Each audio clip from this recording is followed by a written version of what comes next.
نعم نعم نعم. ايه نعم.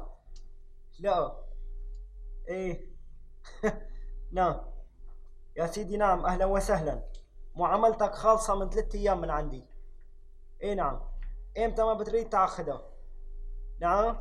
نعم امتى ما بتريد. ايه اهلين. بس مين عم يحكي؟ نعم. ما عرفتك. اكل ايه ممكن تكون. انا المعاملات ما بتضل عندي غير نهار واحد. مع السلامة. اهلا وسهلا. يا امي انا ما قلت لك انه لا تجي لعندي لهون على الدائرة، لانه الزيارات الخاصة ممنوعة بالدوائر الرسمية. شو بدي اعمل يا ابني؟ جاي اخذ المعاش حتى ادفع الديون واخذ اختك عند الحكيم.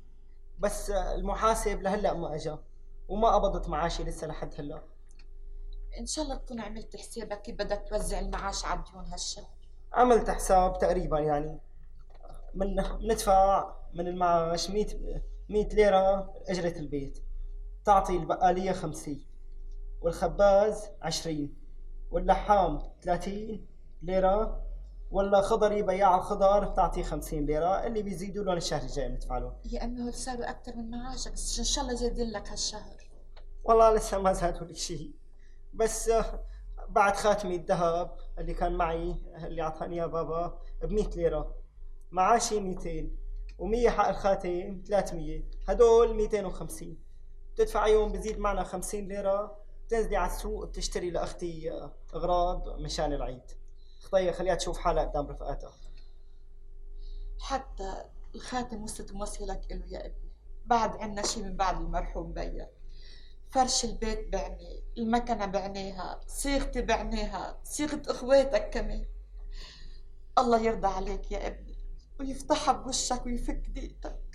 بسيطة إن شاء الله، بكرة بترفع وبزيد معاشي لأنه بدهم يرفعوني هالشهر. تفضل. ماشي 3 و4 13. إذا قلنا بعدين 50 ليرة للسمان، وبعدين كمان عنا ديون بده اللحام 112 ليرة، 112 ليرة و50 ليرة، مجموعهم بيكون 2 4 6، مجموعهم 72 ليرة. إذا قلنا بعدين الخياط له علينا 70 ليرة وهنيك 112، 70 و112 بصيروا 85. 7 5 3 4 الميزان 2 1 تحت 0 مزبوط. بعدين اجرة الغرفة 4 اشهر 5 اشهر مكسورة علينا، هو عين الحاسب تبلى بالعمى صحيح، بس مين بده يحسب لي 4 اشهر 5 اشهر مكسور يعني 400 ليرة اجرة غرفة. ولي على قامتك يا ام مرعي، يا دافع البلا يا رب، اذكر الديب وهي القضيب. مين؟ انا يا ابو بيت. والله مزبوط، صدق حدسي. يا دافع البلاء، اهلا اهلا، صباح الخير، صباح النور، صباح الشقة المفروشة. صباح الخير. صباح الشقة المفروشة والدوائر العقارية كلياتها. والله يا ام مرعي انك بنت حلال.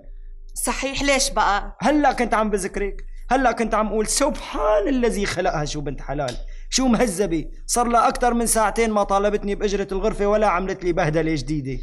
شو بيظهر بدك تدفع الإجرة المأخرة عليك؟ لا رح بدفع لك الإجرة المتقدمة، الإجرة المتقدمة لقدام، لقدام. شو؟ لقدام المتأخرة. إيه ماني حسنان آكل لأدفع لك إجرة متأخرة. هلا كنا عم نحسب عم نحسب الديون وعم هي. يعني وشو المعنى كل هالحديث؟ المعنى منين بدي ادفع لك إجرة متأخرة ولا متقدمة طالما لهلا عم فتش على شغل كل يوم وما عم الاقي، كل يوم عم روح فتش على شغل وما في فايدة. شو بدي اعمل لك يعني انا؟ المعنى بقلب الشاعر يا خانم، عم اقول لك ما لقيت شغل لسه بعد. طيب فتش على شغل. عم فتش كل يوم. اسمعي، شو؟ لقيت حل. شو هالحل؟ اجا ببالي اشتغل شغلي. شغلة شو؟ شو رأيك اشتغل جوزك؟ شو؟ جوزك. على شو بدي اخدك؟ على وشك هالحلو؟ على طولك؟ على حسبك ونسبك؟ على جمالك؟ او على مصرياتك؟ لا، على مصرياتك انتي. على مصرياتي انا؟ شوف فتح عينيك هتدور وفتح دنيك منيح. معك يومين فرصة، يا اما بتدفع الاجرة المأخرة عليك يا اما عصقة معلوم عزقاء. ولك الله يقطعك من بين الناس. شنك كسلان، شنك أنين خصية، شنك ما بتفهم، شنك طولي بالك لا تعذبي حالك. الموال بعرفه لا تنحري، الموال بعرفه تبعك اليوم. شنك كسلان، شنك قليل خصية، شو بليد، شو حمار، شو ما بتفهم. يبعت لك ضربة العين تطرقك، يبعت لك كرساح، يبعت لك سعلة شهاء، يبعت لك طرش، يبعت لك عمى عين الحسود تبلى بالعمى. مو مزبوط هذا الموال؟ يا حبيبي نسيت ايه الحمى. صحيح يبعت لي حمى، والله نسيتها. امرك انا بعرفه موال دعاوي بالاول، بعدين غنيتين شو اسمه مسبات على كيفك مدوزنين. يسلم هالتم لك والله كله من تمك ظريف، جواهر ودرار. يا ام مرعي اسمعي لك كلمه.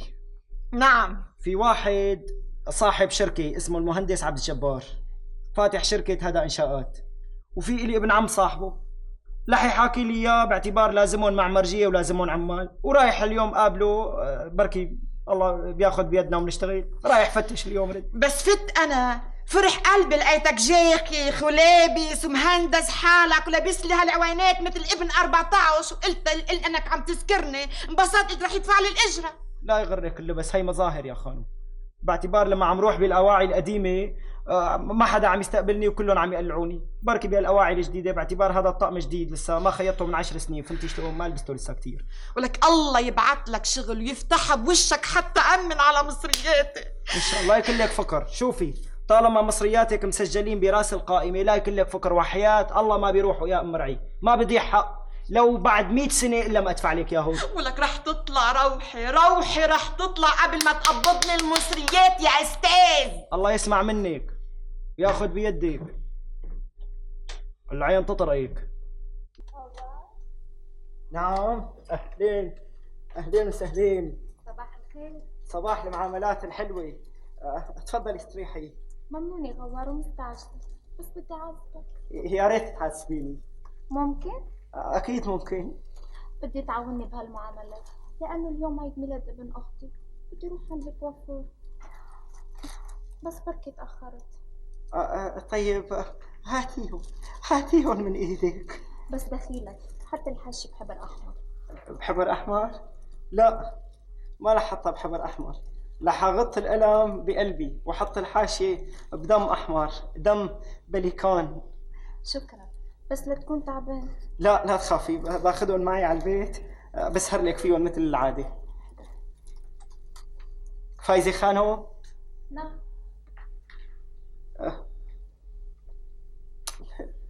يعني انا بدي شو اسمه بدي اقول لك شغله بس مستحي. احمر وجهك. فايزه خانم انت عم تشوفي كل الدوسيهات تبع المعاملات وما عم تنتبهي للمعامله تبعي. اي معامله؟ المعامله تبع قلبي. ما فهمت. بقصد يعني انه فايزه خانم انا حبيتك من اول نظره، حبيتك بدون ورق بول، بدون طوابع. يا ريت تحطيني بحاشيه قلبك وتتجوزيني. بس كيف بنقدر نعيش؟ معاشها كتير قليل. بكره رح يزيد معاشي، هالشهر رح يرفعوني وبصير المعاش بكفي. وتأكدي بخليكي ترتاحي، ما بخليكي تشتغلي بالبيت، لا تجلي، لا تمسحي، لا تكنسي، كله بساويه انا. حتى اذا بدك انا بجيب اولاد لحتى ما تتعبي. طيب بس خليني افكر بالموضوع. خليني افكر بالموضوع بخاطرك. شو معامله هي؟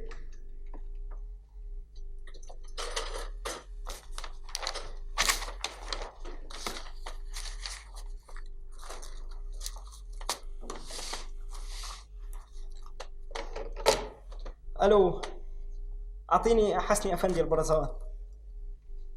الو حسني افندي مرحبا. دخيل عينك بدي وصيك شغله. شوي قبل ما توصيني؟ قبل ما اوصيك؟ طيب امتى؟ هلا جاي على غرفتي؟ انا مستعد. هذا يمكن بده يبلغني الترقيه الجديده. ايه الترفيع. مع السلامه. شكرا حسني افندي.